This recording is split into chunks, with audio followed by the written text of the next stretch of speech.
Welcome to JH. The Briza AC claims to lower room temperatures by 20 degrees in moments, which sounds quite unrealistic. It is marketed as a sleek, bladeless, and energy-efficient portable device. However, the promotional tactics are questionable, featuring fake countdown timers and unverified claims of being featured on major news sites like CNN.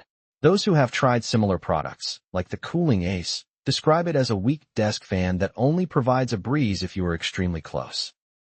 Additional reports mention the device is noisy, bulky, and lacks durability. This isn't a unique invention either.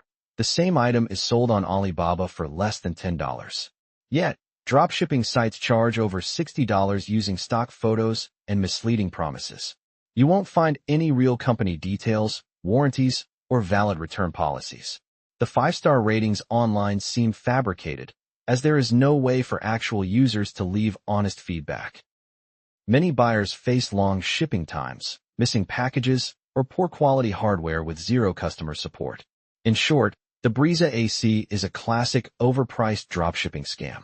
If you need real cooling, stick with reputable brands that provide transparent specs, genuine reviews, and professional service.